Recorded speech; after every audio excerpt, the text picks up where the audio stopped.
آج ہم بات کر رہے ہیں ایک اہم موضوع پر جو ہے تعلیم میں مصنوعی ذہانت کا کردار۔ ہمارے موضوع کا عنوان ہے فزکس کی تعلیم میں مصنوعی ذہانت کی اس کا استعمال۔ یہ تحقیق ڈاکٹر کے انبو نے کی ہے جو کہ M college of education Krishnagiri کے پرنسپل ہیں۔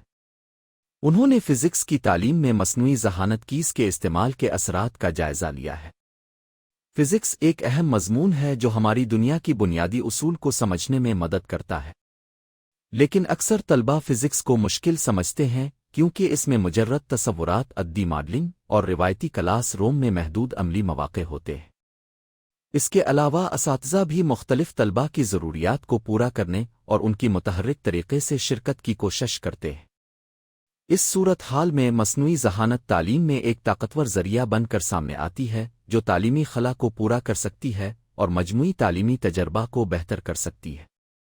مصنوعی ذہانت کی مدد سے فزکس کی تعلیم میں طلبہ کو ورسٹل لیبز میں شرکت کا موقع ملتا ہے، وقوع وضاحت میں مدد ملتی ہے اور انفرادی پیش رفت کے مطابق ایڈجسٹ کرنے والے سیکھنے کے راستوں میں شرکت کا موقع ملتا ہے۔ PHET سمولیشنز کے ساتھ، لیب سٹر کے ساتھ، 3D ورچوئل تجربات اور چیٹ GPT جیسی پلیٹ فارمز کے ساتھ محادثات سوالات، فزکس کا سبق زیادہ متحرک اور قابل رسائی ہو جاتا ہے۔ یہ تحقیق فزکس کی تعلیم میں مصنوعی ذہانت کی اس کے استعمال کے اثرات کا مطالعہ کرتی ہے۔ اس میں 10 اس کا جائزہ لیا گیا ہے اور ان کے استعمال کے نتیجے کا تجزیہ کیا گیا ہے۔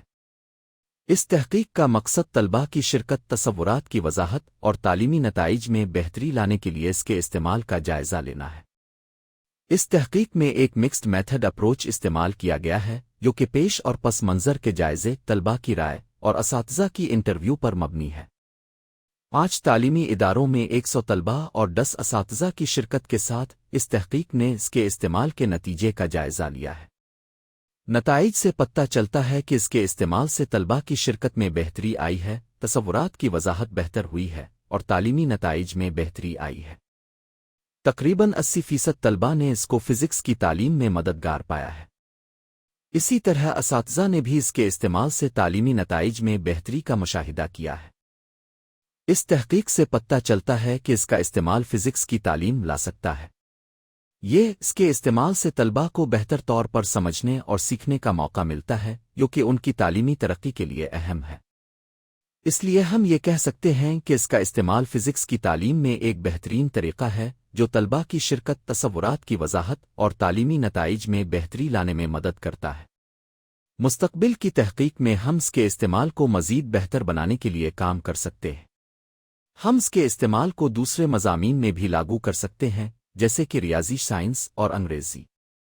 اس کے علاوہ ہم اس کے استعمال کو انفرادی طلبہ کی ضروریات کے مطابق ڈھال سکتے ہیں جس سے ان کی تعلیمی ترقی میں مدد ملے گی۔ ٹیکنالوجی کا کردار تعلیم میں بہت اہم ہے۔ یہ ہمیں اس کے استعمال کی سہولت فراہم کرتی ہے جس سے ہم انفرادی طلبہ کی ضروریات کو پورا کر سکتے ہیں۔ اس کے علاوہ ٹیکنالوجی ہمیں اس کے استعمال کو بہتر بنانے کی سہولت فراہم کرتی ہے جس سے تعلیمی نتائج میں بہتری آئے گی۔ اس تحقیق سے پتہ چلتا ہے کہ اس کا استعمال فزکس کی تعلیم میں بہتر نتائج لا سکتا ہے۔ یہ اس کے استعمال سے طلبہ کو بہتر طور پر سمجھنے اور سیکھنے کا موقع ملتا ہے جو کہ ان کی تعلیمی ترقی کے لیے اہم ہے۔